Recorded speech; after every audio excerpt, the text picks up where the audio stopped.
হযরত মুসা আলাইহিস সালাম, আপনারা অনেকে শুনছেন ওই ঘটনা, কোরআনেও আছে। একদিন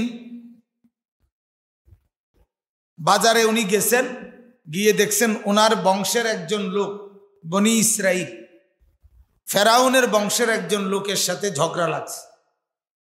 তো মুসা আলাইহিস সালাম দেখলেন যে ওনার বংশের লোকটার উপরে ফেরাউনের বংশের লোকটা জুলুম করতেছে। তো তিনি তার পক্ষে নিয়ে তাকে বাধা দিয়েছেন।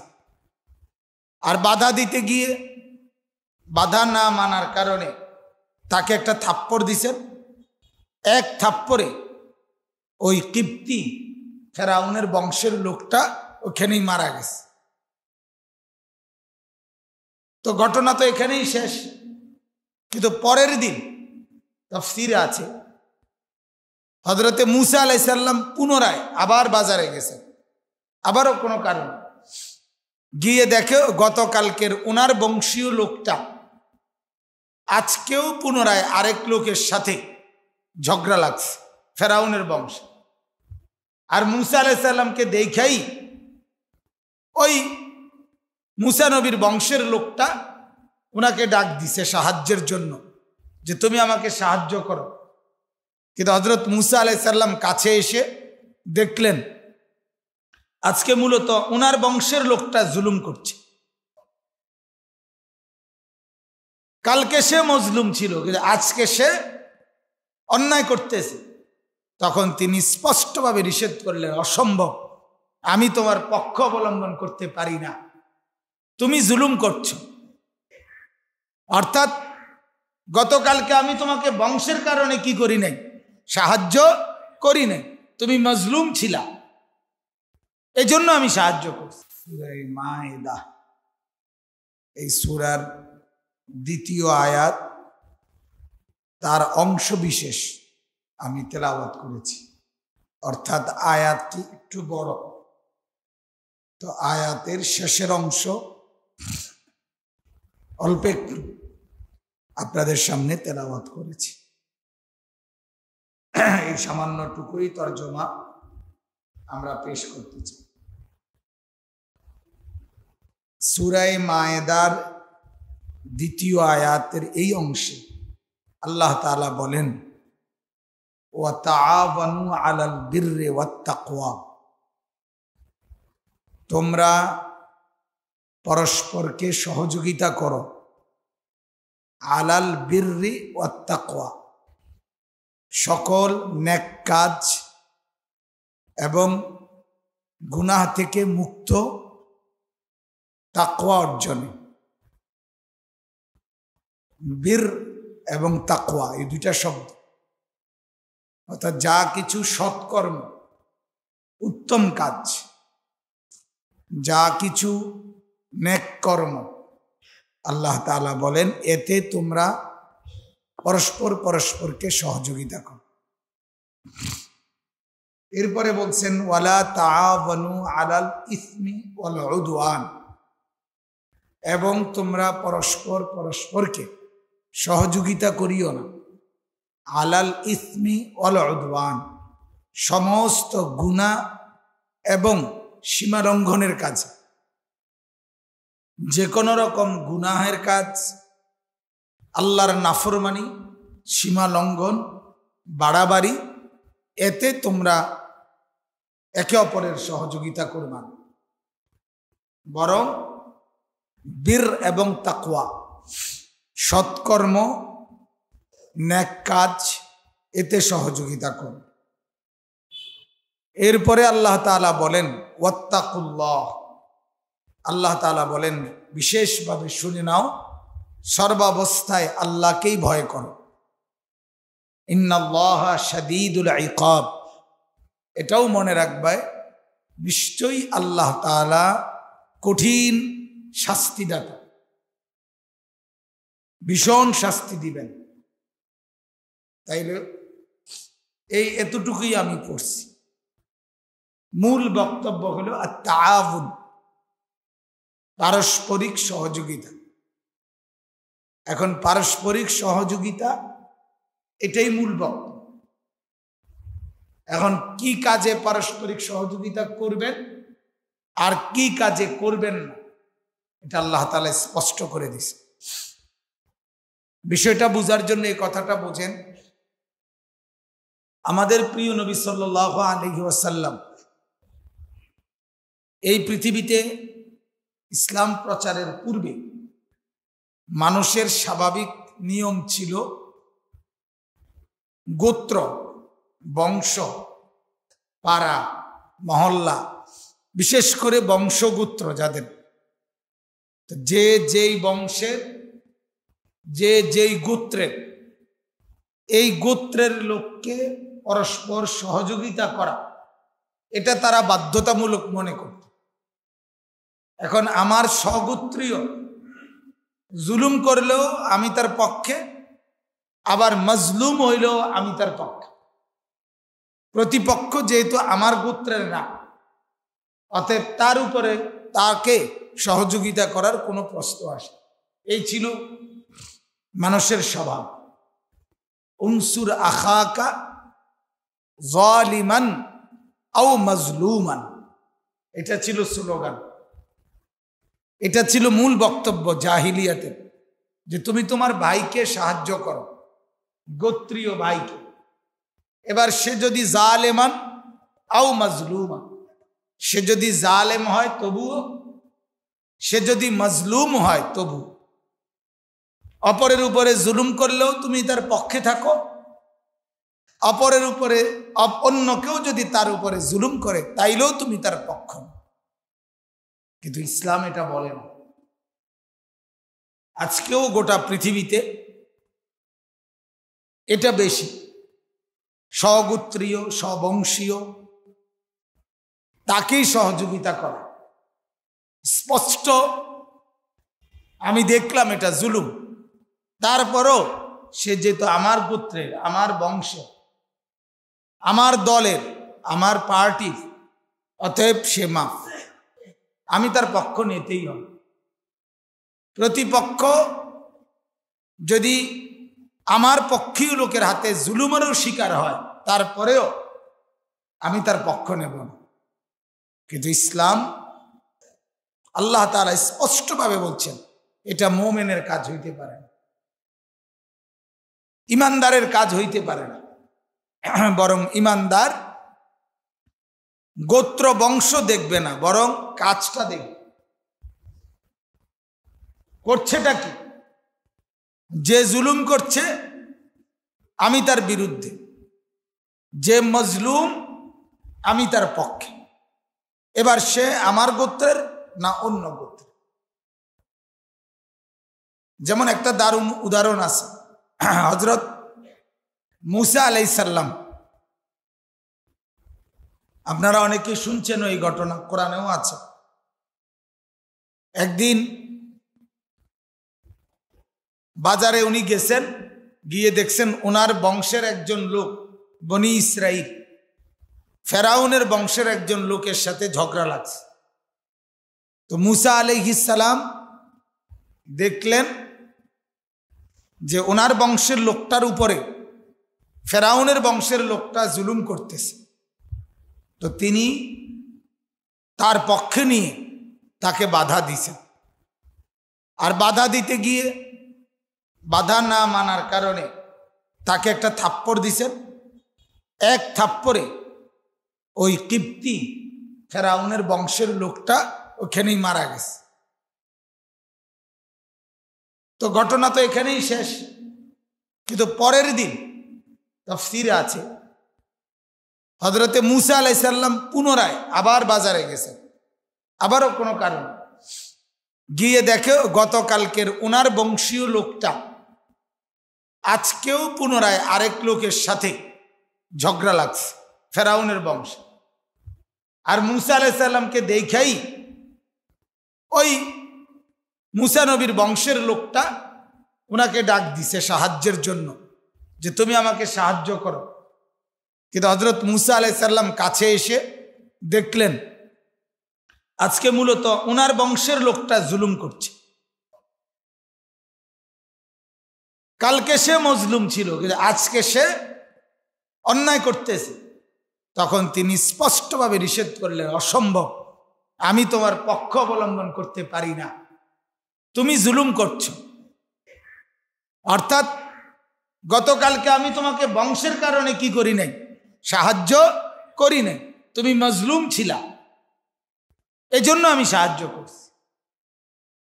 এজন্য আল্লাহ তাআলা বলেন, তাআওয়ানু আলাল বিররি ওয়াত তাকওয়া, যেটা সৎ কাজ, নেক কর্ম, তার কাজে পরস্পর পরস্পরকে সহযোগিতা করে, গুনাহের কাজে না, নাফরমানির কাজে না, জুলুমের কাজে না। কোরআনুল হাদিসের মধ্যে আল্লাহর নবী সাল্লাল্লাহু আলাইহি ওয়াসাল্লাম বলেন, ওয়াত্তাকি দাওয়াতাল মাজলুম।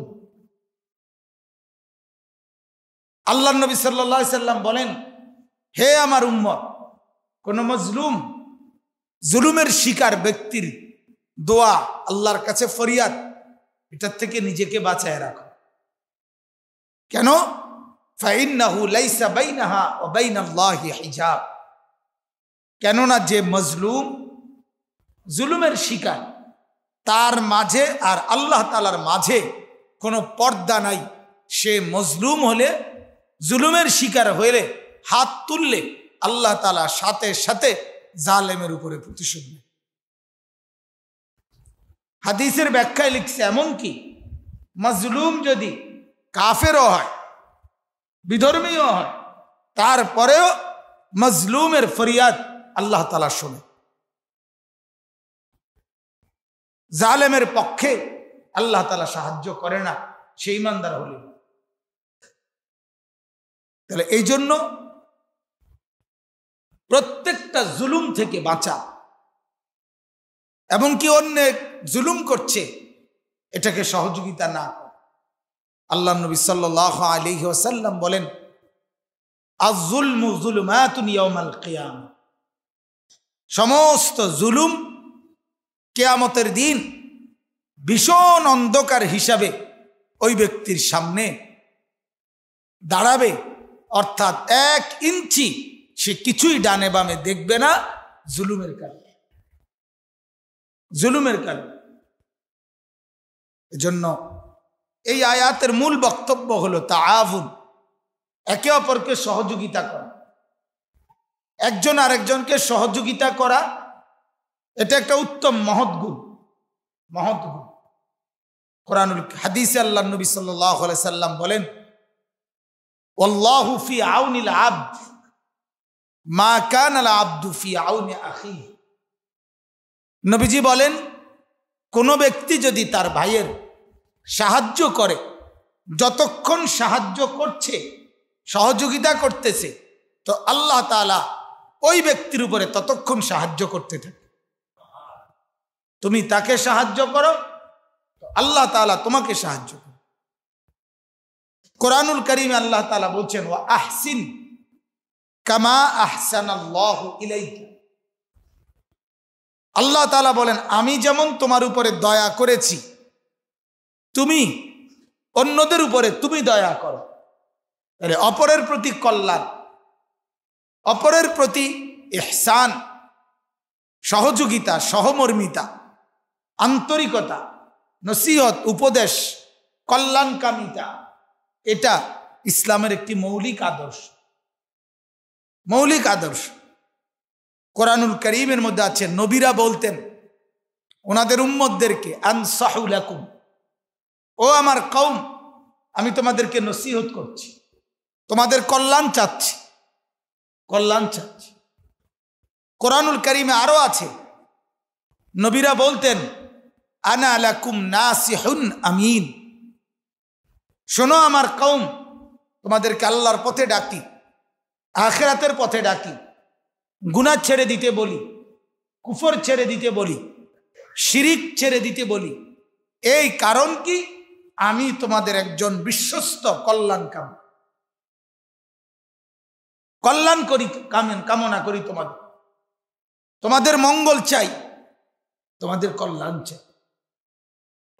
এই জন্য অপরের প্রতি কল্যাণ কামনা করা, অপরের প্রতি সহমর্মিতা করা, অপরকে সহযোগিতা করা ইসলামের শিক্ষা, অত্যন্ত গুরুত্বপূর্ণ শিক্ষা। কোরআনুল কারীমে আল্লাহ তাআলা বলছেন, ওয়াবুদুল্লাহ ওয়ালা তুশরিকু বিহি শাইআন ওয়াবিল ওয়ালিদাইনি ইহসানা ওয়াল জারি যিল কুরবা ওয়াল ইয়াতামা ওয়াল মাসাকিন ওয়াল জারিল জুনুব ওয়াস সাহিবি বিল জাম। আল্লাহ তাআলা বলেন, তুমি উত্তম আচরণ করো মা বাবার সাথে, নিকটাত্মীয়র সাথে, ইয়াতীমের সাথে, মিসকিনের সাথে, দূরবর্তী আত্মীয়র সাথে, প্রতিবেশীর সাথে, ক্ষণিকের জন্য যে তোমার পাশে বসছে তার সাথে, রাস্তার মুসাফির যে তার সাথে, তোমার অধীনস্থ যে তার সাথে, অর্থাৎ প্রত্যেকের প্রতি উত্তম ব্যবহার, প্রত্যেকের কল্যাণ কামনা করা ইসলামের আদেশ, ইসলামের শিক্ষা। সবার জন্য মঙ্গল কামনা করা। আল্লাহ নবী সাল্লাল্লাহু আলাইহি ওয়াসাল্লাম বলেন, আদ-দীনু আন-নাসিহা। একজন মানুষের দিনদারি, আপনি দিনদার, ফরহেজগার, নেককার মানে কি? আল্লাহ নবী বলেন, মানেই হলো ওই ব্যক্তি দিনদার যে সবার জন্য কল্যাণ কামনা করে, কল্যাণ কামনা করে। নবী সাল্লাল্লাহু আলাইহি ওয়াসাল্লামকে জিজ্ঞেস করা হলো, কিলা লিমান, হে আল্লাহর নবী, আমি কার কার জন্য কল্যাণ কামনা করব?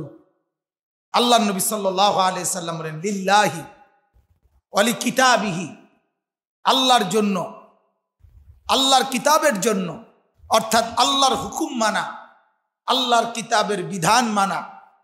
এইভাবে সমস্ত মানুষ, এরপরে যারা শাসন কর্তৃত্ব করে তাদের জন্য, সকলের জন্য কল্যাণ কামনা করে। সর্বশেষ নবীজি বলতে বলতে বলছেন, অলি আম্মাতিল মুসলিমিন, সব মুসলমানের জন্য। তো আমার বলার উদ্দেশ্য এই আয়াত থেকে তাআওয়ানু আলাল বিররি ওয়াত তাকওয়া, আল্লাহ তাআলা বললেন তোমরা পরস্পর পরস্পরকে সহযোগিতা করো, কল্যাণ কামনা করো, অপরের মঙ্গল, অপরের কল্যাণ। নবী সাল্লাল্লাহু আলাইহি সাল্লামের হাদিস আছে, আল্লাহ নবী সাল্লাল্লাহু আলাইহি সাল্লাম বলেন, লা ইউমিনু আহাদুকুম হাত্তা ইউহিব্বা লি আখিহি মা ইউহিব্বু লি নাফসিহি।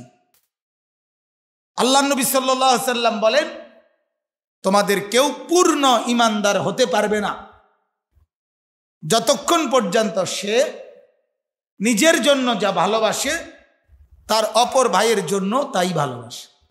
আমি আমার জন্য ভালোবাসি ঈমান, আপনার জন্য ঈমানকে ভালোবাসি। আমি আমার জন্য পছন্দ করি যে আমি যেন হই 5 ওয়াক্ত নামাজি, তো আপনার জন্য কামনা করি আপনিও যেন হন 5 ওয়াক্ত নামাজি। আমি আমার জন্য কামনা করি আমি যেন হই গুনাহ থেকে মুক্ত, আমি আপনার জন্য কামনা করি আপনিও যেন হন গুনাহ থেকে মুক্ত। আমি আমার জন্য কামনা করি আমি যেন হই জান্নাতি, তো আমি আপনার জন্য কামনা করি আপনিও যেন হন জান্নাতি। আমি আমার জন্য কামনা করি আমি যেন জাহান্নাম থেকে বাঁচতে পারি, তো আমি আপনার জন্য কামনা করি আপনিও যেন জাহান্নাম থেকে বাঁচতে পারেন। ওয়াতাওয়াসাউ বিল হাক্কি ওয়াতাওয়াসাউ বিস সাবর। আল্লাহ তাআলা বলেন, নিজে ঈমানও আনছে, অপরকে ঈমানের দাওয়াত দিছে। এরপরে ওয়াআমিলুস সালিহাত, নিজে নেক আমলও করছে, অপরকে নেক আমলের দাওয়াতও দিছে। তো আল্লাহ তাআলা বলেন সে ক্ষতির থেকে মুক্ত, মানে জাহান্নাম থেকে মুক্ত। এজন্য এটা জরুরি। এই যে দিবা নিশি আমরা ঘুরে ঘুরে আপনাদের কাছে, আল্লাহর বান্দাদের কাছে আখিরাত আর পরকালের কথা যাই পারি বলি, এই বলার মাকসাদ কল্যাণ কামনা। কল্যাণ কামনা। এক মানুষের জন্য সবচেয়ে বড় কল্যাণ তার ঈমান, তার আখিরাত, তার পরকাল, তাকে জাহান্নাম থেকে বাঁচানোর ফিকির করা, এটাই হলো মেইন কল্যাণ। আপনি তাকে 10 টাকা দিলেন, 50 টাকা দিলেন, আপনি তার একটা রাস্তা বলে দিলেন, আপনি তাকে একটা কিছু আগায়া দিলেন, নিঃসন্দেহে এগুলো নেক কাজ, অপরের সহযোগিতা, এগুলোকেও ছোট মনে না করা। আল্লাহ নবী সাল্লাল্লাহু আলাইহি ওয়াসাল্লাম বলেন, লা তাহকিরান্না মিনাল মারুফি শাইআন। নবীজি বলেন কোন নেক কাজকে ছোট মনে করবা না। ওয়ালাউ আন তালকা আখাকা বিওয়াজহিন তালকিন, এমনকি যদি তুমি তোমার এক ভাইয়ের সাথে হাসি মুখে দেখা করো, এটাও কেউ ছোট মনে করো না, এটাতেও তোমার আমল নামাতে অনেক নেকি আসবে।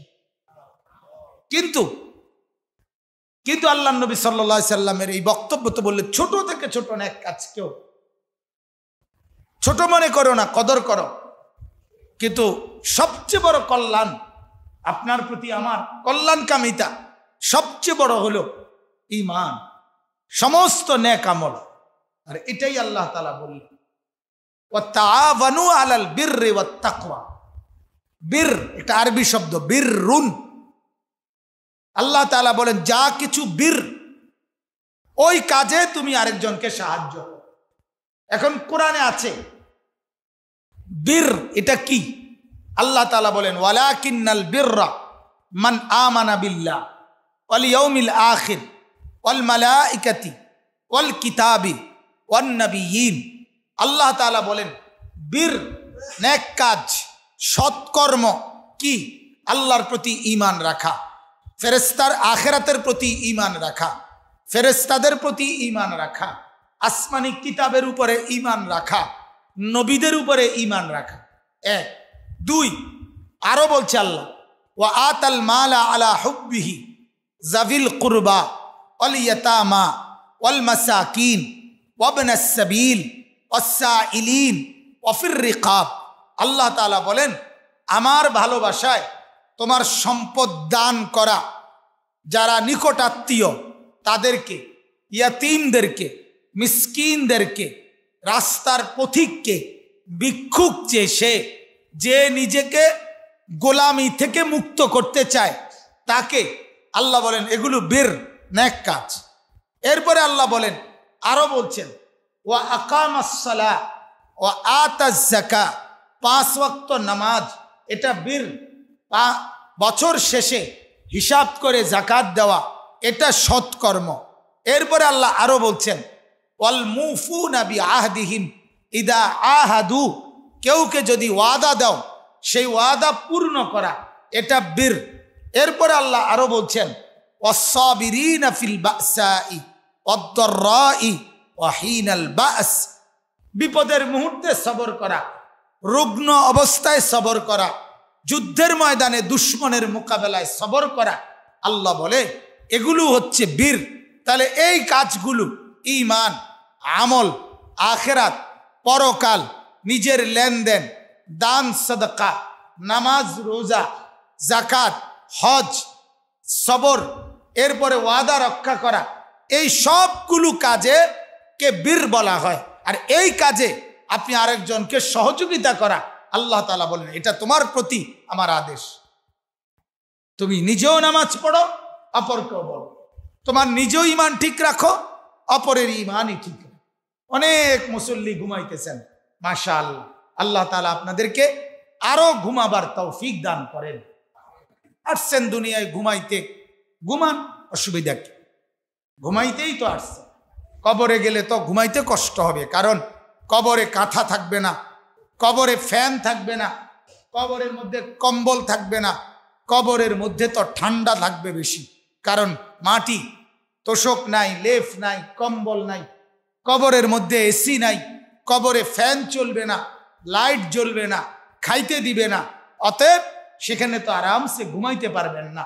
কাজে এখনই ঘুমান। আল্লাহর কথা যখন হয় আপনি তখন ঘুমান, এতে বোঝা যায় আপনার খুব আন্তরিকতা আল্লাহর প্রতি, কোরআনের কথার প্রতি আপনার আন্তরিকতা, এটা বোঝা যায়। আপনি যে ইসলামের প্রতি খুব আন্তরিক, এটার প্রমাণ এটা। আপনার ঘুম আসে, আল্লাহর কথা শুনলেই আপনার সুখে ঘুমাইয়ে, বাহ, আপনার মতো নেককার কি আর 8 বাজারে ওঠেনি? কথা বুঝছেন? ঘুমান, ঘুমান। মসজিদে ঢুকলেই ঘুম আসে, চা দোকানে ঢুকলেই আরো আরো লাফাইয়া কথা কয়, লাফায়।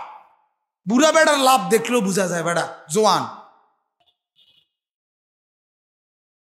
অল্প কিছুক্ষণের বয়ান, সর্বোচ্চ 30-35 মিনিট, এটুকু সময়ও যদি ঘুমান তো জীবনে আল্লাহর কথা শুনবেন কখন? শুনবেন কখন? আফসোসের ব্যাপার। চলেন, এজন্য বললাম, আল্লাহ তাআলা বললেন অপরের জন্য যত কিছু বীর, নেক কাজ, সৎকর্ম, একে অপরকে সহযোগিতা করা, তাকওয়া। এরপরে শব্দ হলো তাকওয়া। তাকওয়ার কি অর্থ? সবচেয়ে প্রধান অর্থ হলো গুনাহ থেকে বেঁচে থাকা। তাকওয়ার মূল অর্থ গুনাহ থেকে বাঁচা।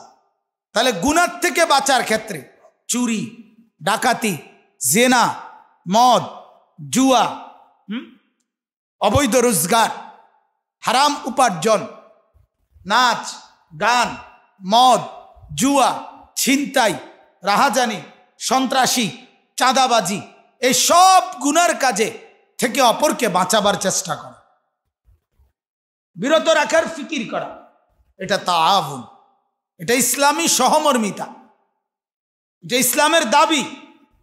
ইসলামের দাবি এটা, দাবি। এজন্য আল্লাহ তাআলা বলেন ওয়াতাআওয়ানু আলাল বিররি ওয়াত তাকওয়া। তাহলে এই শব্দটা আমরা এভাবে বলতে পারি, যা কিছু করণীয় তা করবার ক্ষেত্রে তুমি অপরকে সহযোগিতা করো, যা কিছু বর্জনীয় আল্লাহ কর্তৃক, রাসূল কর্তৃক, তা ছেড়ে দেওয়ার ক্ষেত্রে তুমি অপরকে সহযোগিতা করো।